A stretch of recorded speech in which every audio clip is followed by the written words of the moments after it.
नमस्कार, आदाब, सत श्री अकाल। मैं हूं दानिश रज़ा खान और आप देख रहे हैं बीएनसी न्यूज का विशेष कार्यक्रम द डीआरके शो। आज हमारे साथ में मौजूद है बुरहानपुर के भाजपा के वरिष्ठ नेता और बोल सकते हैं आपने ये शख्सियत ऐसी शख्सियत है जिनको आपने कहीं ना कहीं तो ज़रूर देखा होगा। तो मुलाकात करिए आदित्य प्रजापति। बहुत बहुत स्वागत है भैया आपका। बहुत बहुत आपका स्वागत, धन्यवाद। भैया पहला सवाल, जन्म कहाँ हुआ, शिक्षा कहाँ तक हासिल की और राजनीतिक सफ़र बताएं अपना। मेरा जन्म राजस्थान के अजमेर में हुआ। मेरी माँ अजमेर की रहने वाली थी और मेरी शिक्षा मैंने बीकॉम बुरहानपुर के सेवा सदन कॉलेज से किया। उसके पश्चात एलएलबी फर्स्ट ईयर मैंने भोपाल के कैरियर कॉलेज से किया। सेकेंड ईयर और फाइनल ईयर मैंने इंदौर के क्रिश्चियन कॉलेज से किया। किन किन संगठनों की आपने राजनीति की है और किन किन सामाजिक संगठनों में आप अब तक के रहे हैं। देखिए, जब व्यक्ति युवा रहता है और जब उसका पहला पड़ाव रहता है, जब उसको ज़्यादा ज्ञान नहीं रहता है, तब उस समय मैं कुछ दिन के लिए कांग्रेस में सदस्य रहा। लेकिन जब मुझे अकल आ गई, जब मैंने देख लिया कि मुझे कहाँ काम करना चाहिए, कहाँ नहीं करना चाहिए, किन लोगों के साथ मुझे काम करना चाहिए, राष्ट्र के हित में कहाँ काम करना चाहिए, उस समय मैंने भारतीय जनता पार्टी ज्वाइन कर। राजनीतिक सफ़र बताइए। राजनीतिक सफ़र ये है कि मैं विगत 23-24 सालों से भारतीय जनता पार्टी के लिए काम करता हूँ और लगातार भारतीय जनता पार्टी के लिए काम कर रहा हूँ। आज की स्थिति में सांसद जी का प्रतिनिधि हूँ और पिछले महापौर चुनाव के अंदर माधुरी पटेल जी का मैं अभिकर्ता था और मुझे जो जिम्मेदारी समय समय पर दी जाती है, पिछले चुनाव के अंदर सांसद जी का काम देखा और अभी जो 10 नंबर वार्ड का मैं प्रभारी था, वहाँ से पहली बार भारतीय जनता पार्टी पार्षद के रूप में जफर खान जीते। आदित्य जी एक बात बताइए, परिवार आपका कांग्रेस ही रहा है और आप भी कांग्रेस में, आपने जैसे कहा मैं भी कांग्रेस में ही था कुछ दिन तक के। क्या कारण, ऐसी क्या परिस्थिति बनी उस समय कि आपने जो है कांग्रेस छोड़कर, इतनी वरिष्ठ बोल सकते हैं पुरानी पार्टी छोड़कर आपने जो है भाजपा में आ गए। क्या देखिए, आपको उस तरीके का वहाँ पे सम्मान नहीं मिल रहा मेरा था। नहीं, मेरा परिवार ऐसा कांग्रेस ही रहा ऐसा नहीं बोल सकते, लेकिन व्यक्तिगत रूप से मेरे परिवार के संबंध से जिन लोगों के साथ रहे उनके लिए काम किया। मेरे पिताजी ने, मेरे चाचा जी ने, मेरी बुआ जी ने, तो उनके व्यक्तिगत संबंध उस समय ठाकुर परिवार के साथ थे, इसलिए उनके साथ काम करते थे। लेकिन ऐसा नहीं बोल सकते कि कांग्रेस ही रहा। पिछले 20-25 वर्षों से मेरा परिवार भारतीय जनता पार्टी को वोट देता है। भारतीय जनता पार्टी को वोट देता आया है, तो बोल सकते हैं कि ये 20-25 साल पुरानी बातें हैं। हाँ, 25 से 30 साल पुरानी बातें हैं ये, जब मेरा परिवार कांग्रेसी था। अभी वर्तमान में मेरा परिवार कांग्रेसी नहीं है और मेरे परिवार का कोई भी सदस्य कांग्रेस का कोई सदस्य नहीं है। लेकिन वो उस समय था जब ठाकुर परिवार के साथ हमारे व्यक्तिगत संबंध होते थे। व्यक्तिगत संबंध आपने बताया है, लेकिन आज भी सोशल मीडिया हो गई, हम्म। मार्केट हो गई, भाजपा के अंदर भी ऐसा चलता है। कांग्रेसी भी कहते हैं कि वो कांग्रेस छोड़कर भाजपा में गए थे। और बात करें अगर आपकी, तो कुछ भाजपा के नेता भी जो है ग्वालियर चंबल साइड में कहते हैं कि जो लोग कांग्रेस से भाजपा में आते हैं हम्म। उन लोगों को सम्मान नहीं मिलता है। ठीक है, हम्म। ऐसा भाजपा के नेता कहते हैं। ठीक है, क्या लगता है आपको, आपको सम्मान मिलता है भाजपा में। मेरे को पूरा सम्मान मिलता है और मुझे जो सम्मान आज की स्थिति के अंदर बुरहानपुर में मुझे आदित्य प्रजापति नाम से जानते हैं, तो उसके पीछे भारतीय जनता पार्टी है। मैं भारतीय जनता पार्टी का कार्यकर्ता हूँ, इसलिए मुझे बुरहानपुर में सम्मान मिलता है। ऐसा ऐसा कहना, जो लोग ऐसा कहते हैं कि जो लोग कांग्रेस छोड़ के भारतीय जनता पार्टी में आते हैं उन्हें सम्मान मिलता है, ऐसा बिल्कुल नहीं है।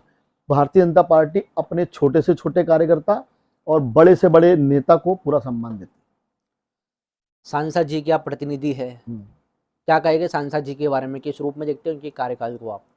देखिए, सांसद जी का कार्यकाल अभी 1.5 साल के लगभग हुआ है। तो उस उन 1.5 साल के अंदर सांसद जी के क्षेत्र में 8 विधानसभा आती है।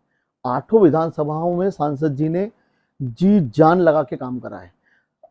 जो काम करा है, देखिए जब कोई काम करते हैं तो वो जब अ, छोटी अवस्था में रहता है तो दिखता नहीं है, लेकिन जब धीरे धीरे कुछ समय निकल जाता है तो उसका कार्य दिखता है। तो अभी पहली अवस्था में सब काम सांसद जी के काम हैं। कई काम उन्होंने ऐसे कर दिए जो पहले नहीं हुए, लेकिन अब धीरे धीरे जब समय निकलता आएगा तो वो काम ऊपर आके दिखने लगेंगे। क्या किया है, कुछ जनता देख रही है, गिना दीजिए। देखिए उन्होंने एक एक हमने पूरा एक लिस्ट बनाई है, उसको लिस्ट को मैं आपको दूंगा कि भारतीय सांसद जी ने क्या क्या काम किए हैं। बुरहानपुर विधानसभा, खंडवा विधानसभा, पंधाना विधानसभा में सब अभी कई जगह देखिए डैम बने हैं, पंधाना विधानसभा में, खंडवा विधानसभा में, बुरहानपुर विधानसभा में। देखिए अभी जो काम इतने दिनों से बंद पड़ा था, सांसद जी के आने के बाद में ही इंदौर और इंदौर से बुरहानपुर, इंदौर से इच्छापुर का सड़क का कार्य तीव्र गति से हो रहा है। आप जब जाएंगे देखेंगे कितनी तीव्र गति से कार्य हो रहा है, तो ये बहुत बड़ी सफलता है सांसद जी की। सफलता मानते हैं इसे आप? बिल्कुल सफलता मानता हूँ। बिल्कुल, यहाँ पे रुकेंगे हम एक छोटे से ब्रेक के लिए।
तो ब्रेक के बाद एक बार फिर आपका स्वागत है बीएनसी न्यूज के विशेष कार्यक्रम द डीआरके शो के अंदर। आज हमारे साथ में मौजूद है बुरहानपुर के भाजपा के वरिष्ठ नेता आदित्य प्रजापति। भैया, सवाल क्या कार्य है सांसद जी के, बताइए।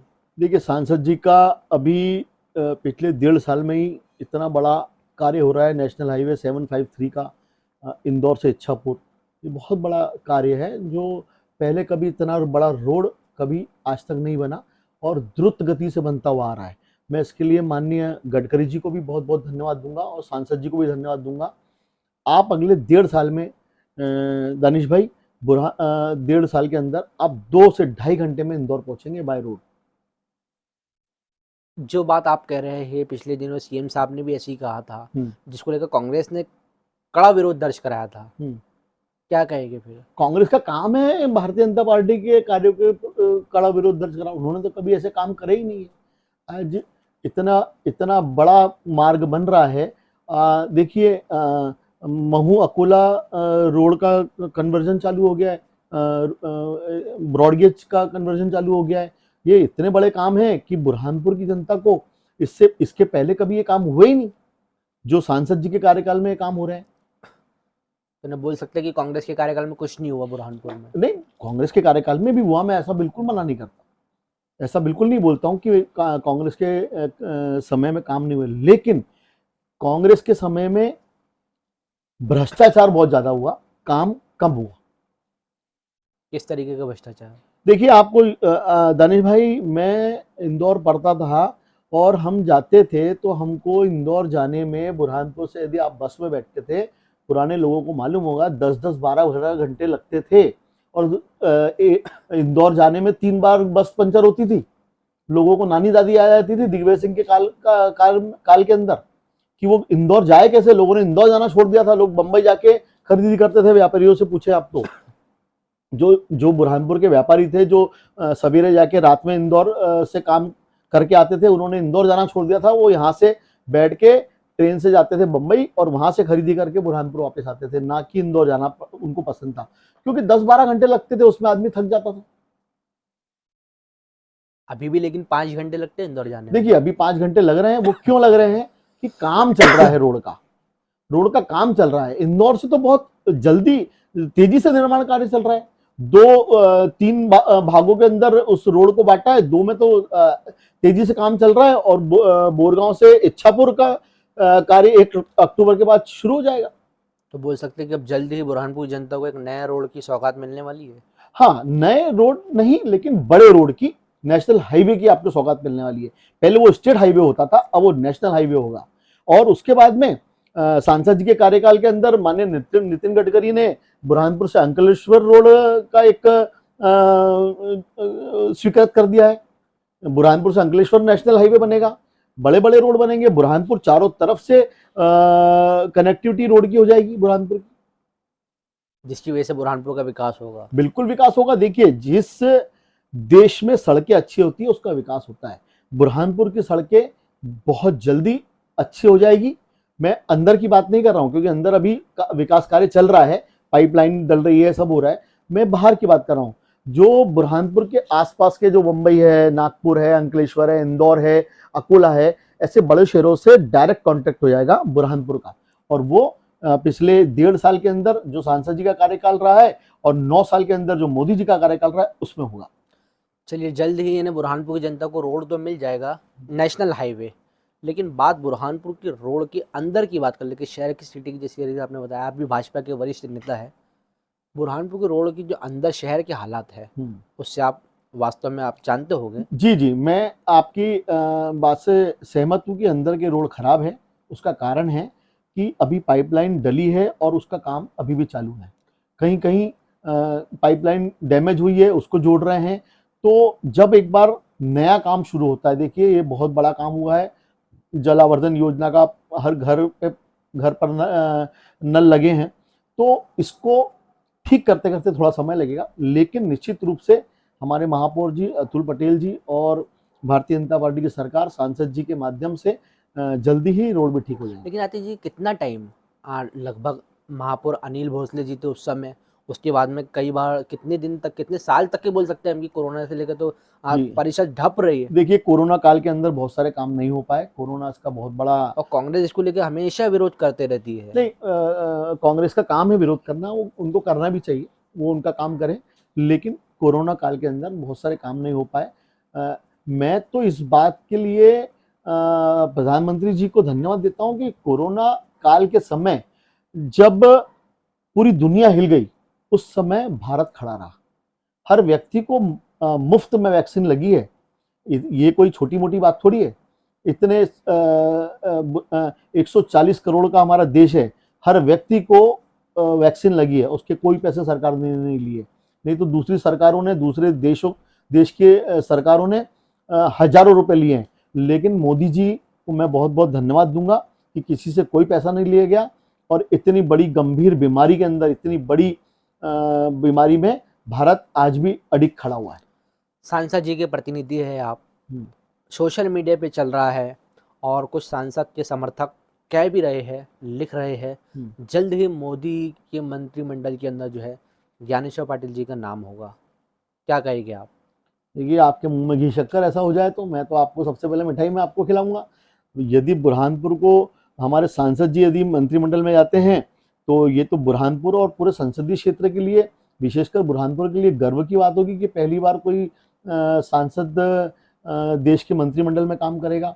और इसका फायदा निश्चित रूप से पूरे संसदीय क्षेत्र को मिलेगा और बुरहानपुर को इसका फायदा ज़्यादा मिलेगा। तो मैं तो इसके लिए आपको, यदि आपने ऐसी जानकारी, ये विषय तो बड़े नेताओं का है, मोदी जी का है, लेकिन ऐसा होता है तो सबसे पहले मिठाई आपका मुंह मीठा मैं करूँगा। अगर ऐसा हो तो कितना विकास होगा बुरहानपुर का, क्या अलग से होगा? देखिए, मंत्री जब यदि सांसद जी ज्ञानेश्वर पाटिल जी मंत्री बनते हैं तो निश्चित रूप से बड़ा विकास होगा।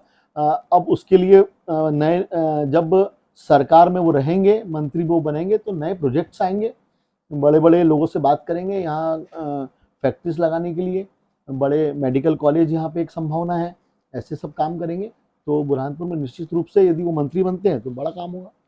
आदित्य जी, शिक्षा के क्षेत्र में आपने क्या योगदान दिया है, क्या कर रहे हैं शिक्षा के क्षेत्र में भी? शिक्षा भी क्या है, काफ़ी जो गरीब तबका बुरहानपुर को बोला जाता है, यहाँ पे लोग रहते हैं, उन लोग शिक्षा से वंचित रहते हैं, तो आप क्या कर रहे हैं इस क्षेत्र में, या क्या देखिए, किया है आपने? मैं और मेरा परिवार पिछले 40 वर्षों से गरीब बच्चों के लिए 2 स्कूल संचालित करता है। एक स्कूल बुरहानपुर में आर्य समाज के माध्यम से संचालित होती है, वैदिक विद्यापीठ जिसका नाम है, जिसमें गरीब बच्चों को शिक्षा दी जाती है। हमारा उद्देश्य पैसा कमाना नहीं है उसके अंदर। हम चाहते हैं कि हमारी संस्कृति बच्चों को आए, वेद का पठन पाठन हो, और बच्चे जो गरीब बच्चे हैं उनके लिए सरकार तो काम करती है लेकिन संस्थाओं को भी काम करना चाहिए। तो मैं इस बात के लिए मैं मेरे परिवार को धन्यवाद देता हूँ, मेरी बुआ को, मेरे पिता को, मेरे चाचा जी को, जो जिन्होंने ऐसी स्कूल संचालित की जिसमें गरीब बच्चे पढ़ते हैं। रिस्पॉन्स क्या मिलता है जब बच्चे पास होकर निकलते हैं, किसी बड़े ओहदे पे पहुँच जाते हैं, उसके बाद में जब बच्चा आपसे मिलने आता होगा, आपके परिवार वालों से क्या कहता है? देखिए, मैं आपको क्या कहता है उसका चेहरा? उसका उदाहरण देता हूँ कि मैं इंदौर गया था 1 साल पहले, और मैं एटीएम में पैसे निकालने गया तो एक लड़का कब से बाहर खड़ा था। मैं सोच रहा हूँ कि मेरे लिए क्यों खड़ा है, मुझे बार बार देख रहा है, कब से देख रहा है। तो मैं थोड़ा सा ये कि यार ये लड़का क्यों। जब मैं निकला बाहर तो वो लड़का मेरे पैर पड़ने लगा। तो मैंने बोला भाई मैं इसको जानता नहीं। बोले सर मैं आपकी स्कूल में पढ़ा हूँ और यहाँ पर इंदौर के अंदर मैं ये सर्विस करता हूँ, और आपको देखा तो मैं रुक गया। तो बहुत खुशी होती है। ये तो इंदौर की बात है, लेकिन वैदिक विद्यापीठ के बच्चे जो निकले हैं, आज हमारी एक मेरी साथी ही अपोलो हॉस्पिटल में डॉक्टर है अहमदाबाद के अंदर। बुरहानपुर के वैदिक विद्यापीठ से पढ़े बच्चे कोई ब्राज़ील में है, कोई अमेरिका में है, कोई बड़ी बड़े ओहदों पे काम कर रहे हैं। इंजीनियर्स बहुत बड़े बड़े वैदिक विद्यापीठ से निकले हैं। तो इसमें तो खुशी होती है कि जब कोई गरीब बच्चे हमारी स्कूल में पढ़ के बाहर जाते हैं और बड़ा नाम करते हैं तो बहुत खुशी होती है। आप एडवोकेट हैं, क्या सोचते हैं देश की न्यायपालिका को लेकर, जुडिशरी को लेकर? देखिए, न्यायपालिका हमारा एक स्तंभ है, और न्यायपालिका अपना अलग कार्य करती है, सरकार अपना अलग काम करती है। तो न्यायपालिका आप आज के परिदृश्य में देखेंगे तो इतनी स्पीड में काम हो रहा है न्यायपालिका में, केसेस इतनी जल्दी सॉल्व हो रहे हैं कि अब वकीलों के पास यह स्थिति आ गई कि हमारे पास केस कितने दिन रहेंगे। तो मैं न्यायपालिका को धन्यवाद दूंगा कि बहुत जल्द ही, शीघ्र ही केसों का निराकरण हो रहा है, और उससे जो लोगों को लाभ मिल रहा है वो बहुत अच्छा लाभ मिल रहा है। और जो 20-20, 25-25 साल पहले मुकदमे चलते थे वो अब साल, 2 साल, 3 साल में निपट जाते हैं। तो इसके लिए मैं न्यायपालिका को धन्यवाद दूंगा। अच्छा, न्यायपालिका के अच्छा काम हो रहा है। लेकिन कांग्रेस कहती है, और भी जो अन्य पॉलिटिकल पार्टी कहती है कि कहीं न कहीं जो है न्यायपालिका को भी जो है बीजेपी सरकार दबा देती है। क्या किस बात की कितनी सच्चाई बोलते हैं इसमें? बिल्कुल भी सच्चाई नहीं है। न्यायपालिका किसी भी से भी नहीं दबती है। हमारे जो जुडिशली है, जो हमारे जजेस हैं, वो किसी एक पार्टी के नहीं है, किसी एक संस्था के नहीं है। वो जो फैक्ट्स होता है, जो सच्चाई होती है उस पर ही काम करते हैं। न्यायपालिका किसी से नहीं दबती है। ये तो आरोप है। यदि उनके खिलाफ में फैसला हो जाता है तो वो बोलते हैं जजेस बिक गए हैं, और यदि उनके फेवर में आता है तो वो बोलते हैं नहीं, सब अच्छा चल रहा है। तो ये तो उनका काम है विरोध करने का, करते रहेंगे। करते रहेंगे। मोदी जी कुछ दिन पहले भोपाल आए थे कार्यकर्ताओं को संबोधित करने के लिए। वहाँ पर उन्होंने राजनीतिक जो है अब बातें बताई कार्यकर्ताओं को। वही उन्होंने एक शब्द कहा शरद पवार को लेकर। शरद पवार की भी लिस्ट काफ़ी लंबी है भ्रष्टाचार की। उसके कुछ ही दिन बाद में महाराष्ट्र सरकार के अंदर फेरबदल होता है। शरद पवार के भतीजे अजित पवार, जो बीजेपी की शिवसेना सरकार है, उसमें शामिल हो जाते हैं। एक तरफ मोदी जी शरद पवार के बारे में ऐसा कहते हैं, दूसरी तरफ शिंदे गुट के अंदर अजित पवार शामिल हो जाते हैं जो कि बीजेपी की सरकार है। क्या कहेंगे फिर आप? नहीं तो वो मोदी जी ने शरद पवार के बारे में बोला है, अजीत पवार के बारे में नहीं बोला। एनसीपी के बारे में बोला है। एनसीपी के बारे में बोला। अब वो बीजेपी में थोड़ी ज्वाइन हुए हैं, उप मुख्यमंत्री तो बन गए, उप मुख्यमंत्री बने हैं, लेकिन वो बीजेपी में ज्वाइन नहीं हुए। समर्थन को दिया है और एक्सेप्ट भी हो गए, आपने एक्सेप्ट भी किया उनको। हाँ, देखिए वो यदि वो शिवसेना में ज्वाइन हुए हैं तो शिवसेना के साथ हमारी बीजेपी की सरकार है वहां पर, वो शिवसेना में ज्वाइन हुए हैं, तो इस बीजेपी में ज्वाइन होते तो बात अलग थी। और वैसे भी मोदी जी ने शरद पवार जी के बारे में बोला है, अजीत पवार जी के बारे में नहीं बोला। लेकिन भ्रष्टाचार तो अजित पवार ने भी किया, ऐसे आरोप उनके ऊपर भी लगे हुए हैं। आरोप तो किसी पे भी लग जाते हैं, आरोप लगने में कुछ नहीं है, लेकिन आरोप सिद्ध भी तो होना चाहिए। तो ऐसा मानते हैं कि आप अजित पवार ने भ्रष्टाचार नहीं किया है? मैं ऐसा नहीं मानता, मैं ऐसा नहीं मानता ना, मैं ये मानता हूँ कि उन्होंने भ्रष्टाचार किया है। वो विषय मेरा नहीं है, वो विषय वहां के लोगों को देखने का है। लेकिन अजीत पवार शिवसेना में शामिल हुए हैं और शिवसेना के साथ हमारा गठबंधन है, इसलिए वहां पर सरकार चल रही है। कांग्रेस प्रवक्ता का कहना है कि जिन लोगों को जेल में होना चाहिए था आज वो बीजेपी में है। ऐसा कांग्रेस प्रवक्ता का कहना है, बिल्कुल गलत कहना है कि जिन लोगों को जेल में होना चाहिए था वो आज बीजेपी में है। बीजेपी में सब राष्ट्रभक्त लोग हैं और बीजेपी एक राष्ट्रभक्त पार्टी है। बीजेपी जो कहती है वो करती है। तो कांग्रेस प्रवक्ता तो अब उनके पास कोई काम नहीं रह गया है, उनको सिर्फ लांछन लगाने का काम रह गया है। तो उनका ऐसा बोलना गलत है। कर्नाटक में बीजेपी की हार हुई है, क्या लगता है इस बार एमपी के अंदर फिर बीजेपी फिर से बाजी मार पाएगी? निश्चित रूप से एमपी के अंदर बीजेपी सरकार बना रही है।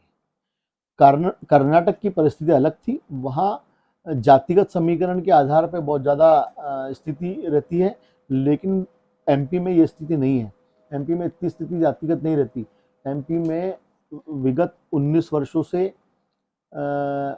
शिवराज सिंह सरकार ने, मोदी जी के नेतृत्व में 9 साल से बहुत बड़े बड़े काम किए हैं। हमारे पास बच्चा जन्म के पहले से उसके व्यक्ति के निधन तक सभी योजनाएं। ऐसा कोई परिवार नहीं है जिसने भारतीय जनता पार्टी की शिवराज सरकार का लाभ नहीं लिया होगा, मोदी जी की योजनाओं का लाभ नहीं लिया होगा। ऐसा एक भी परिवार नहीं है। हर व्यक्ति को, हर परिवार को भारतीय जनता पार्टी की योजनाओं का लाभ मिल रहा है। इसलिए निश्चित रूप से आगामी विधानसभा चुनाव में भारतीय जनता पार्टी सरकार बनाने। 2018 में जो घटनाक्रम हुआ था, बीजेपी की सरकार गिर गई थी, बनी ही नहीं थी।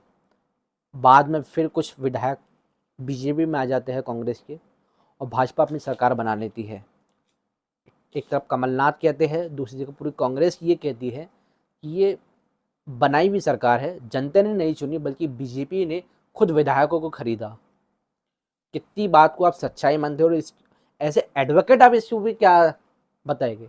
देखिए, कोई खरीदा वरीदा वाली जो बात है ये सब फालतू बात है, ये ऐसा कोई स्थिति नहीं रहती। हाँ, निश्चित रूप से हमें सरकार बनाने का जो हमारा आंकड़ा था वो नहीं था, लेकिन जो ज्योतिरादित्य सिंधिया जी के नेतृत्व में जितने विधायक थे उनका कांग्रेस में दमन हो रहा था, उनका दम घुट रहा था। उन्होंने सोचा कि एक अच्छे दल के साथ में मिलकर सरकार बनाना है, हमने उनके साथ गठबंधन करके सरकार बनाई है और पिछले 3.5 साल से सरकार बहुत अच्छा काम कर रही है। अभी भी जो लेकिन जो सिंधिया जी के समर्थक थे, जो मंत्रिमंडल के अंदर शामिल है, कैबिनेट मंत्री के अंदर, अभी भी उनको ऐसा कुछ बगावत की खबरें सुनने में आ रही थी। क्या कहेंगे फिर? क्या सम्मान नहीं दे रही उनको भाजपा? नहीं, भाजपा ने सम्मान दिया है। देखिए, जितने विधायक, जितने नेता माननीय ज्योतिरादित्य सिंधिया जी के साथ थे, सबको टिकट दिया है और सब उसमें से बहुत सारे लोग जीत के आए, उसमें से मंत्री बने, सबको सम्मान दिया है। ऐसा तो कहीं है ही नहीं कि किसी को सम्मान नहीं दिया। तो फिर बगावत की खबरें कहाँ से आ रही है? बगावत की खबरें तो देखिए ये चलता रहता है कि ये नाराजगी बहुत बड़ी हो गई है, इसको टिकट नहीं दिया तो वो बगावत करेगा, उसको टिकट नहीं दिया तो वो बगावत करेगा। तो ये ऐसे कई जगह पे ऐसी खबरें आती रहती है, तो इसको तो भूल जाए तो ज़्यादा अच्छा है। हम अपना काम करते रहें और भारतीय जनता पार्टी निश्चित रूप से आगामी विधानसभा में सरकार बना रही है। बात बुरहानपुर की कर लेते हैं। क्या सोचते हैं बुरहानपुर को लेकर, यहाँ के विकास को लेकर आप? बुरहानपुर में विकास पहले से हुआ है, लेकिन इसमें और संभावना है। बुरहानपुर में मैंने अभी पहले भी एक न्यूज़ चैनल को कहा था कि सांसद जी ने अभी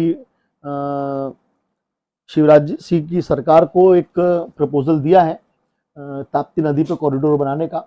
जैसे अहमदाबाद में साबरमती नदी पर कॉरिडोर बना है, ऐसा एक प्रपोजल दिया है और निश्चित रूप से जल्दी वो स्वीकृत होगा। एक वो संभावना है। मेडिकल कॉलेज की संभावना है, मेडिकल कॉलेज यहाँ होना चाहिए, इसके लिए हम आगे काम करेंगे। और टेक्सटाइल के ऊपर भी बहुत बड़ा काम हो सकता है। हमारा जो बुरहानपुर है वो टेक्सटाइल के लिए पूरे भारत में फेमस है।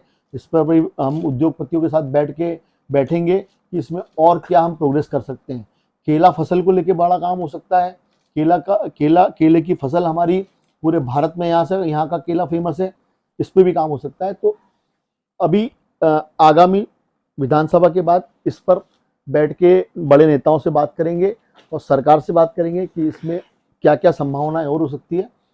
देखिए, बुरहानपुर का जो कपड़ा है वो सस्ता कपड़ा है, वो पूरे भारत में जाता है, लेकिन हम महंगा कपड़ा भी बना सकते हैं। शूटिंग शर्टिंग के अंदर हम बनाने लगे हैं। टेक्सटाइल, ये जो स्कूल यूनिफॉर्म है हमारा, भारत का 30 से 40% का स्कूल यूनिफॉर्म बुरहानपुर में बन रहा है। ये हमारे लिए गर्व की बात है।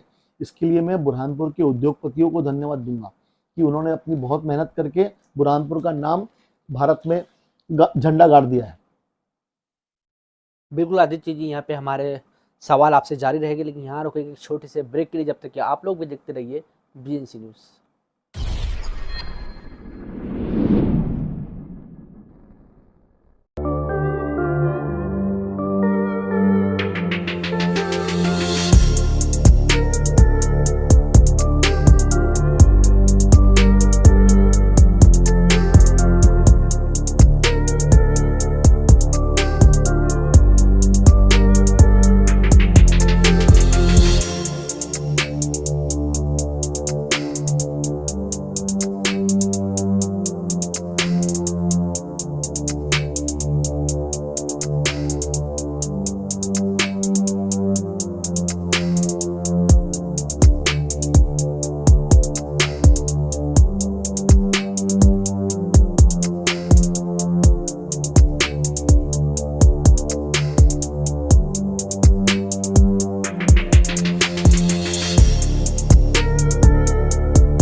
तो ब्रेक के बाद एक बार फिर आपका स्वागत है बीएनसी न्यूज़ के विशेष कार्यक्रम द डीआर के शो के अंदर। आज हमारे साथ में मौजूद है बुरहानपुर भाजपा के वरिष्ठ नेता आदित्य प्रजापति।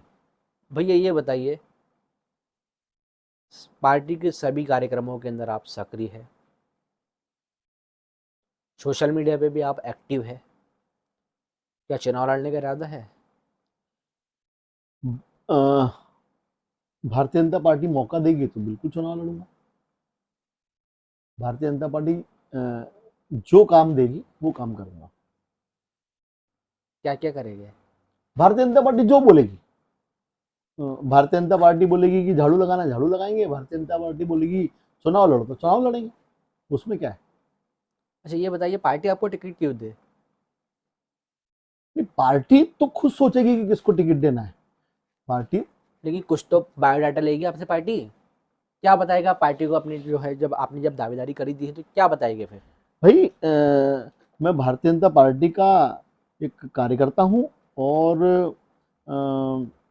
भारतीय जनता पार्टी कार्यकर्ताओं को टिकट देती है और कार्यकर्ताओं को ही नेता बनाती है। तो भारतीय जनता पार्टी को यदि ऐसा लगेगा कि आदित्य प्रजापति को टिकट देना है तो बिल्कुल लड़ेंगे। तो यानी चुनाव लड़ेगा अगर पार्टी विश्वास जताती है तो? बिल्कुल, यदि पार्टी बोलेगी तो मैं बिल्कुल लड़ूंगा।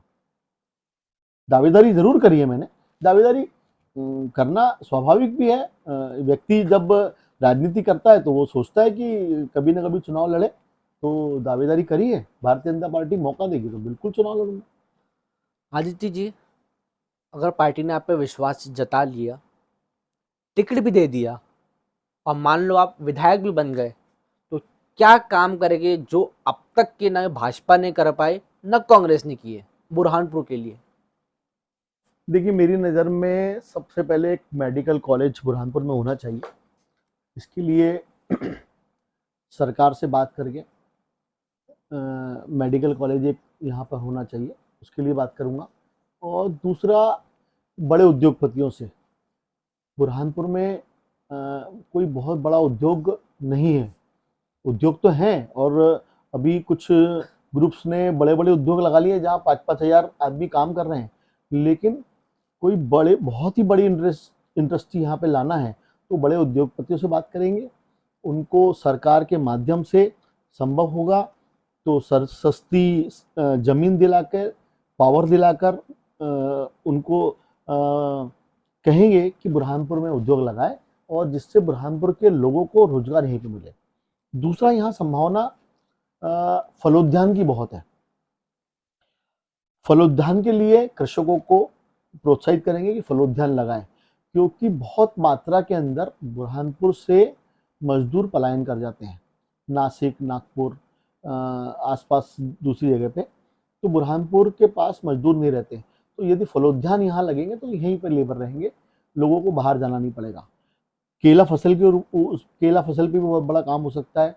उस केला फसल के जो बाय प्रोडक्ट्स हैं यहाँ बन सकते हैं, उस पे भी काम बहुत बड़ा हो सकता है। टेक्सटाइल पे बड़ा काम बुरहानपुर में निश्चित रूप से जब मौका मिलेगा, ऐसा कुछ होगा तो बिल्कुल उस पे काम करेंगे।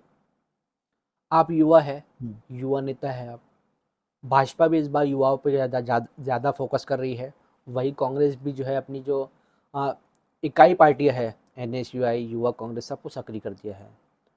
क्या लगता है युवा वोटरों को आप किस तरह से साधेंगे? क्या रणनीति रहेगी आपकी इस बार? देखिए, युवा वोटर जो अभी 18 साल के आसपास के जो युवा वोटर हैं, उन्होंने भारतीय जनता पार्टी का काम अपने पैदा होने के समय से देखा है। तो युवा वोटर तो शिवराज जी के काम को देख के, मोदी जी के काम को देख के निश्चित रूप से वो भारतीय जनता पार्टी के लिए अपना मतदान करेंगे। अभी कुछ दिन पूर्व ही बुरहानपुर में युवा सम्मेलन हुआ था, उसमें बहुत आयत मात्रा में युवा वोटर आए थे। तो उससे ही देख के लगता है कि जो युवा वोटर हैं वो भारतीय जनता पार्टी के साथ में है। और जब एक पार्टी किसी युवा को मौका देती है तो एक गैप खत्म हो जाता है, एक पीढ़ी का गैप खत्म हो जाता है। सोचने समझने की स्थिति युवाओं के साथ में युवाओं की ज़्यादा रहती है। मैं समझता हूँ कि 68% शायद युवा वोटर हैं, मैं कुछ गलत भी हो सकता हूँ, लेकिन 68% मुझे आंकड़ा, हाँ, आसपास में युवा वोटर है। तो जब कोई युवाओं को मौका मिलता है तो युवा वोटर तो वैसे भी युवाओं के साथ में रहते हैं, और बहुत सारे जो युवाओं की तकलीफ हैं उनको दूर करेंगे, और कोशिश करेंगे कि युवा, मैं अपना उद्देश्य बताऊं कि युवा राष्ट्रभक्त बने।